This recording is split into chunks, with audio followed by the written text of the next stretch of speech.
Yigit somsachi bo'ladi. Do'kon ochishga, somsaxona ochishga puli bo'lmaydi. Qiz boyvachcha bo'ladi.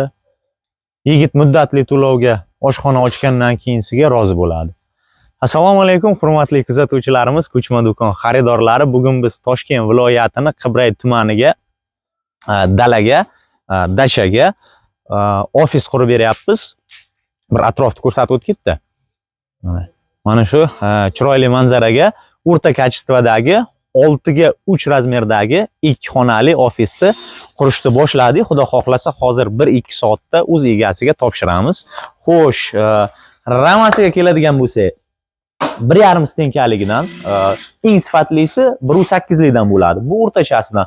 Tunkalarimiz, utepleniyamiz o'sha 2 qavatidan bo'ladi. Ulardan ekonom qilinmaydi. Ularni pastidan qo'yilmaydi. Chunki issiq sovuqqa juda ham baquvvat bo'lishi kerak. Polimiz MDF dan sifatli qimmatroq variantimizda polimiz ko'rgan bo'lsangizlar taxtadan bo'ladi. Devorimiz esa MDF da 0,6 ligi bo'ladi, sal yuqoriroqdan.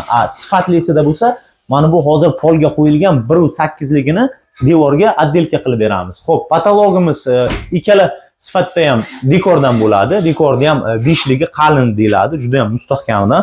Xo'p, mana bu birinchi xonasi.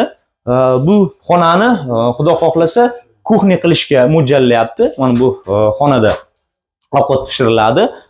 Ikkinchi xonasi esa spalniy bo'ladi. Mana kelib ko'rishlaringiz mumkin. Mana utepleniyasini ko'rsatib o'tib ketamiz. Mana hozir MDF qotirishga tayyor qilib qo'yganmiz. Mana shunaqa holatda folgali 15 ligidan stiklovatani zich qilib qo'yib chiqamiz va ustiga MDF qotiramiz. Yozda salqin, qishda issiq bo'ladi. Xudo xohlasa, kimda-kim mana shu atrofda tursa, qiziqqan bo'lsa, nomer pastda telefon qilib so'rashlaringiz mumkin. Sog' bo'lingizlar, omon bo'lingizlar.